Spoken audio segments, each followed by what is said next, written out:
నమస్తే మేడం, మిమ్మల్ని ఇబ్బంది పెట్టే ప్రయత్నం చేయడం కాదు, కానీ అంటే చాలా మందికి ఏమైందంటే కొంచెం నెగిటివ్ స్ప్రెడ్ అయిపోతుంది ఏం జరిగిందనేది. ఆ రోజు అసలు వాళ్ళు గొడవ అయిపోయి ఎందుకు రావాల్సి వచ్చింది మళ్ళీ మేడం? మీరు ఉన్నారు ఆ రోజు ఇంట్లో? ఇంట్లోనే ఉన్నానండి. మా హస్బెండ్ ఎలక్షన్ డ్యూటీ మీద నెక్స్ట్ డే హాలిడే ఉంది కదా, ఆయన రెస్ట్ తీసుకున్నారు. పొద్దంతా రెస్ట్ తీసుకున్నారు. ఈవినింగ్ 6:30కి అట్లా దాన్ని వాకింగ్ తీసుకెళ్లారు. పక్కన చూస్తే వాళ్ళు ఇద్దరు మనుషులు ఉన్నారు వాళ్ళ ఇంటి దగ్గర. నాకు ఎందుకో డౌట్ అనిపించింది. వాళ్ళు సీరియస్గా చూస్తున్నారు, ఫోన్లో మాట్లాడుతున్నారు. పైనుంచి మా హస్బెండ్కి అదే ఇంటిమేట్ చేశాను, ఎందుకో చూస్తున్నారు అది ఇది అని. అంటే అసలు వెళ్ళేటప్పుడే చెప్పాను నేను, అంటే అట్లా భయపడితే ఎట్లా, వాళ్ళు ఎందుకున్నారు అది ఇది అని అనుకుంటూ వెళ్ళిపోయినారు. వాళ్ళని కిందికి వెళ్ళి చెప్తున్నా వాళ్ళ బ్రదర్కి కాల్ చేశారు. తను కాల్ చేసి వితిన్ సెకండ్స్లోనే ఆయన మీద వెనక నుంచి ముగ్గురు వచ్చేసిండ్రు, అటాక్ చేసేసిండ్రు. ఇంకా ఇటు నుంచి అటు నుంచి నేను అరుస్తూనే ఉన్నా, వాళ్ళు వస్తున్నారు నేను అరుస్తున్నా, ఆయనకు వినిపించలేదు. అసలు కిందికి వెళ్ళే లోపల కింద పడేసి కొట్టేసినారు మొత్తానికి. మీద పడిపోతున్నా అంటే ఇద్దరిని చంపేయాలి అన్నంత కసిలో ఉన్నారు వాళ్ళు. మేమైతే షాక్లోనే ఉండిపోయినాం. అంటే చిన్న ఇష్యూకి ఇంత పెద్దగా. మీకు ఇదివరకు ఏమైనా అంటే లైక్ ఏదైనా చిన్న చిన్న గొడవలు జరిగితే అది మనసులో పెట్టేసుకొని కొడతారు కదా మేడం, అట్లా ఇదివరకు ఏమైనా మీ ఇద్దరు మధ్య అంటే మీ ఫ్యామిలీ వాళ్ళ ఫ్యామిలీ మధ్యకి ఏమైనా జరిగినాయా, లేకపోతే ఇదే ఫస్ట్ టైం వాళ్ళు మిమ్మల్ని అటాక్ చేయడం, మీ మీద ఘర్షణ జరగడం కానీ? 1 వీక్ బిఫోర్ అయిందండి. కాకపోతే చిన్నగా ఇప్పుడు ఇంటి దగ్గర మాట ఈ మా బ్లూ విషయంలోనే వాడు బయటికి ఆయన ఓట్ వేయడానికి వెళ్తున్నాడు. 1 వీక్ బిఫోర్ కూడా ఓట్ వేయడానికి వెళ్తుంటే ఆయన వెనకాల పరిగెట్టి వెళ్ళింది. కిందికి వెళ్ళిపోతుంది తను, వెళ్ళిపోగానే ఆయన గేట్ వేసేస్తాడా. మళ్ళీ ఏంటంటే మా పాపది స్కూటీ అదే కలర్లో ఉంటుంది. సో స్కూటీ మీద ఆయన రావడంతో ఏమనుకున్నదంటే మా పాపే వచ్చింది అనుకొని స్కూటీ వెనకాల వెళ్ళింది. వెళ్ళి అక్కడికి వెళ్ళి చూసింది. చూసే లోపలే మా హస్బెండ్ పరిగెట్టుకుంటూ వెళ్ళి దాన్ని తీసుకొచ్చే ప్రయత్నం చేసిండ్రు. అక్కడ ఏం జరిగిందో నేను చూడలేదు అసలు. పైన లోపల ఉన్నా, బయటకు వచ్చేసరికి వాళ్ళిద్దరు కాలర్స్ పట్టుకుంటున్నారు. మా బాబును కొట్టబోయిండ్రు. నేను పైకి లాది చిన్న ఇష్యూ అని నేను కిందికి పరిగెట్టుకుంటూ వెళ్ళే లోపలే అసలు బాబుని వీపు మీద మా బాబు విడిపించే ప్రయత్నం చేస్తే వాళ్ళ భార్య కొట్టడం జరిగింది.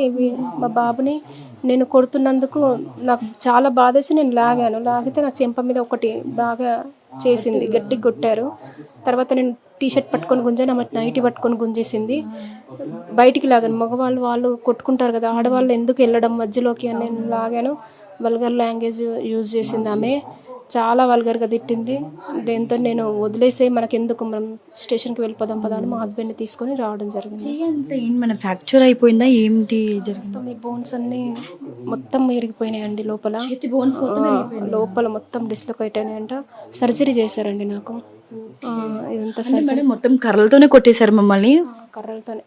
సార్ని కొడుతుంటే మీరు పైన పడినారని సార్ చెప్తున్నారు. ఆయన కొడుతుంటే నేను ఆపే ప్రయత్నం చేసినా వాళ్ళు ఆగట్లేదు.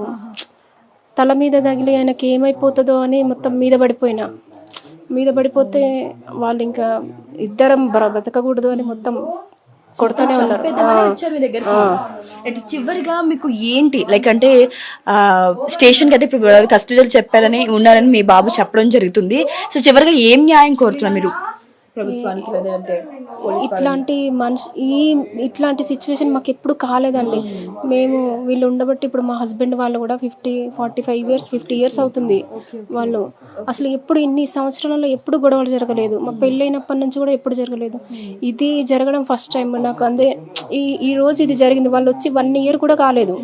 ఈ రోజు ఇది జరిగిందంటే రేపు ఇంకొకటి కూడా జరగచ్చు. ఈ రోజు నాకు అయింది, నాలాంటి ఆడవాళ్ళకు కూడా మళ్ళీ ఇట్లాంటి పరిస్థితి రావద్దు.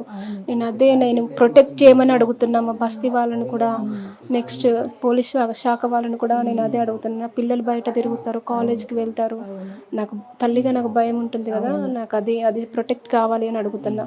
ఏంటంటే ఇట్లాంటి వాళ్ళు సమాజంలో ఉండకూడదు. మెయిన్ నాకు ఏంటంటే ఇక్కడ తిరుగుతుంటే ఇంటికి రావాలన్న చూడాలన్న భయం వేస్తుంది మాకు.